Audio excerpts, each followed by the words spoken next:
Adakah yang lebih bening dari suara hati?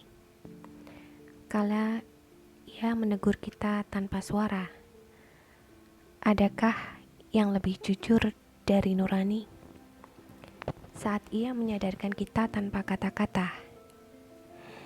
Saat yang paling indah dari seluruh putaran kehidupan ini adalah saat kita mampu secara jujur dan tulus mendengarkan suara hati kita.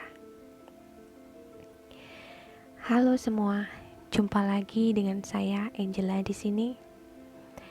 Di konten kali ini saya akan membahas bagaimana cara mengakses kesadaran murni. Namun terlebih dahulu kita perlu mengetahui sebenarnya apa yang disebut dengan kesadaran murni itu sendiri. Kesadaran murni adalah dasar kebenaran yang mengalir di semua wujud.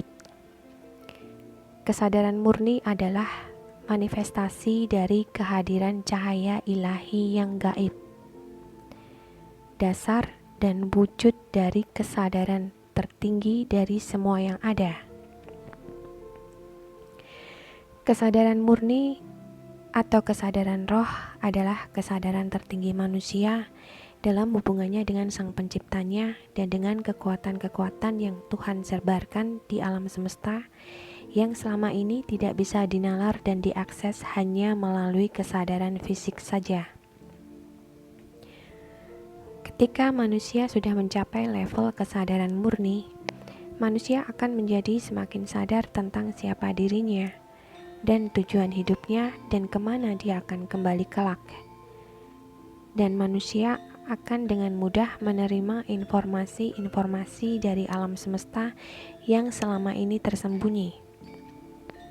Dampaknya, manusia akan bisa berkomunikasi dengan entitas-entitas dari dimensi lain yang ada di alam semesta ini, dan bahkan bisa mengendalikan energi-energi yang ada di alam semesta ini.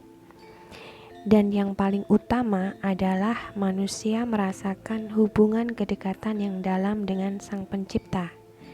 Manusia akan menjadi ekstra cerdas, intuisinya akan jauh lebih tajam daripada sebelumnya, dan memiliki kekuatan-kekuatan yang tidak terbayangkan yang selama ini dianggap manusia kebanyakan sebagai khayalan atau imajinasi semata.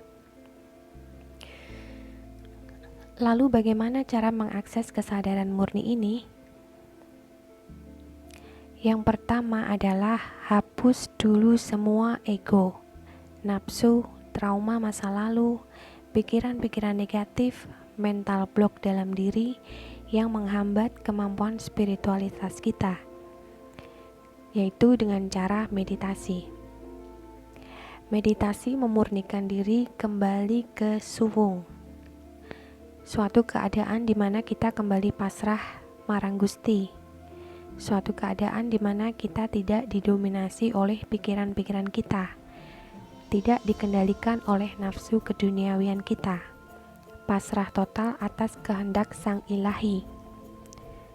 Ketika kita sudah berada di titik suwung, di mana kita merasa tenang, damai, tidak gelisah dan cemas karena dominasi pikiran-pikiran yang datang silih berganti, dan benar-benar sudah berada dalam kondisi suwung, di saat itulah kita bisa terhubung dengan kesadaran murni atau kesadaran roh, dan bisa mengakses kebijaksanaan, kecerdasan, dan energi ilahi tersebut. Manusia akan bisa mengenal sejatinya dirinya baik fisik maupun non-fisik. Manusia akan bisa mengendalikan hidupnya sendiri tanpa intervensi lain-lain. Hanya hubungan antara dirinya dengan Sang Penciptanya saja. Inilah yang disebut manusia sejati. Manusia yang memiliki kesadaran murni yang melampaui kesadaran duniawi atau kesadaran fisik. Manusia ekstra cerdas yang menjadi kendali penuh atas kehidupannya sendiri. Manusia yang menggantungkan semuanya hanya kepada Sang Penciptanya saja. Hidup ini adalah pilihan, tetap pada level kesadaran fisik Ataukah kalian akan terus memperbaiki kualitas diri sampai pada level kesadaran roh atau kesadaran murni? Era baru dunia akan segera dimulai. Dimensi peradaban manusia akan bergeser ke level yang lebih tinggi. Oleh karena itu, pertajam intuisimu, ikuti tuntunan jiwamu, maka perjalanan spiritualmu akan menuntunmu menuju kesadaran yang tertinggi, yaitu level kesadaran murni atau kesadaran roh. Jadilah manusia yang cerdas dan bijak, tidak hanya di level kesadaran fisik saja, namun lampauilah sampai menuju level kesadaran murni atau kesadaran roh. Demikian yang bisa saya sampaikan. Sampai jumpa lagi di konten saya berikutnya. Semoga video ini bermanfaat. Salam sejahtera untuk semuanya. Rahayu, rahayu, rahayu, sagung titah dumadi.